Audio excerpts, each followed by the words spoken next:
لسروی مجارج دکتور پروفیسور دکتور نزیر آکیه شیلمن مامۆستای زانکۆیە بسپورێ پەیوەندیە ناودەوڵەتی ڕادوەستم و دپرسم کە گەلۆ پرۆسەیەکە نویا چارەسەریە پرسا کورد لە تورکیا بڕاستیژی دەست پێکریە یان دێ دەست پێ بکات یان ئاوا دهێتا گوتنتنێ پرۆپاکندە و مژولکردنا قادەیە. بله يعني بحث بيفجوكي منها مو بكي عسليوي تشتك نبويا مي بيجن قوتنك نو علي حكومتي بهاي اللي بالي وكا بروسيس كانو دست بكريان بيجن تشتكي ولو هينينا تام ترساوي سياسة ميزين انها تيقوهرتني انها هيجي سياسة مي بيجن يا قيوم بردوام دكي هي سياسة مدارو اكتيفيستي كود همو قلق ده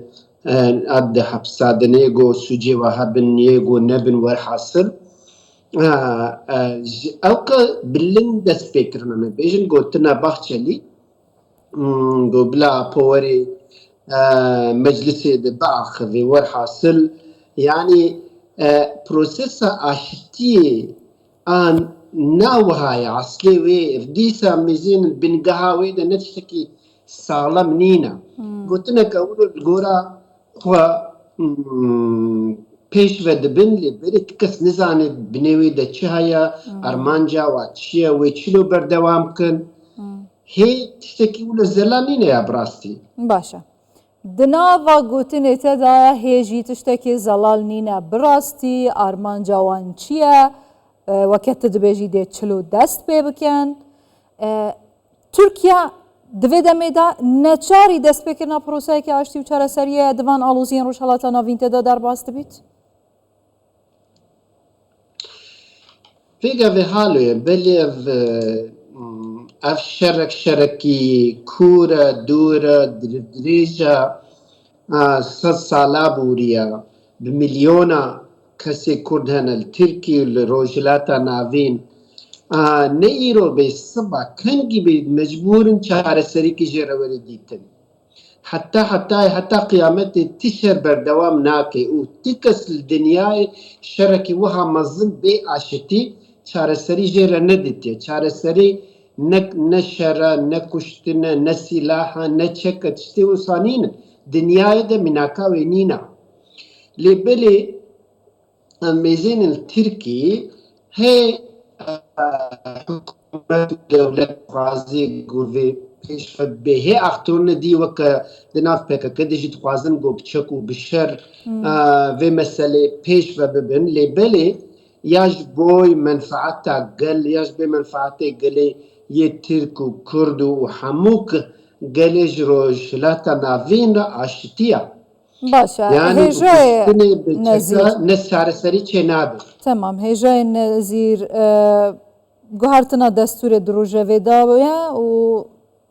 خواسته اردوغان بو مایندبونی ده دست حالات دا دیاره دستور به گوهرتن به هموار کرن بی گوهرتنا چارخالن دست بکی و پیدانا مافین بنگهینین کردان آیا پروسه که آشتی و چاره سریه ممکنه به یاسا به گوهرتنا آنایاسا؟ بله وکا گوتنا پروسسا بریان هاجی چند سال بردوام کرم بیجن قافنا باشيات نافشتن لي إيران ميزينن حالي مش حالي بريان هاب ده صالة خراب ترى شماش بلاغو قانون و قانون أساسي حميك ناتنا قوارتن سيب قوتن بون صادجة هندي قوتنا حكومتي يا تشتب قوتنا ناي تشي نابي في وقتي تشتي يب سجلان دي تشي دبن دفي وري قيد كرن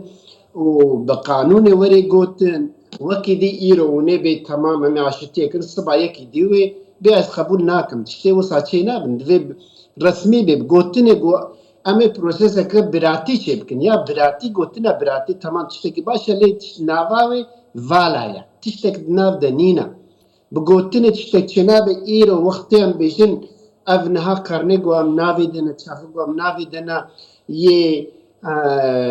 تكنولوجيا أم دبيجن ये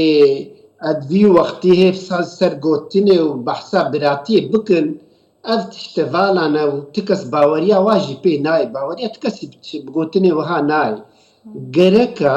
وەکەوە گوتی لەسەر قانونا لەسەر ئەنایاسایی لەسەر قانونا ئەساسی تەبدە تشوەرنە نویساندن و مافێ مرۆڤایە کورد یê meşru hemûk gerek wana nivîsandin û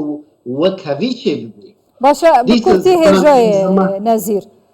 ساخلەم تەندروست بێدانا مافان وەک هەوی وەک ئەردوغان دەبێژت ئەف وڵاتە تەنێ تورکایە کورداژی دەست پێکردنا پرۆسەیەکی وەها ساخلەم تەندروست بە چه ڕەنگیە دەبێت چاوا بە دوێ چاوا بێ یا بڕاستی لە گۆرە ئەمێ بێژن لێکۆلینە ئاشتیێ یەک گەرەکە یەک ناڤبەرێ دە هەبێ یعنی ئەڤبەکی دەولەت چێ دەبێ ئان ئەسۆسیەتێک چێ دەبێ ئان تشتێکی وسا گەلک ناڤبەرێکی دیەکی گۆ ئانی vê prosesê taqîb bike û wê îdare bike geleke hebe. Ya duwa gerek hemû tişt î zelal bê yani wilo bi dizî qedî ev prosesê wisa serê pêşî bi dizî dest pêdikirine divê piştî zelal bibe. Wekî dîl Tirkî ev 10 salin bawerî ke wilo pêşvebirên yeka nîjadperestî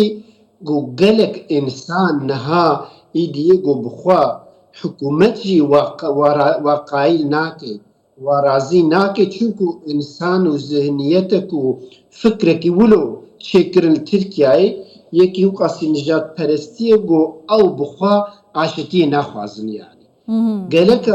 Gereka çareseriya hukûqî jê re hebe. Ev wextê siba got eva win niha mesela gerek eva serokê şaredariyê hûn nizanin yê li Stenbolê Esen hate girtin lê beriya niha 10 sala dibêje nizamkî ji hevdû dîtina. Weşiyan dine we gotin hevdû bibînin niha hûn jê re dibêjin sûç e. Gerek ev hemû tev de dibin emniyeta qanûnê de bin. Yani tiştekî niha ser gotinê herin çareserî wilo çê nabe gereka resmî bê yani. Êje Profesor Diktor Nezîr Ak Yeşîlmen mamostaya Zankuye û bi sporê peywendiyê navdewletî ji Anatolyayê ji Konyê tu her hebî rêz û hurmet xêr hatî.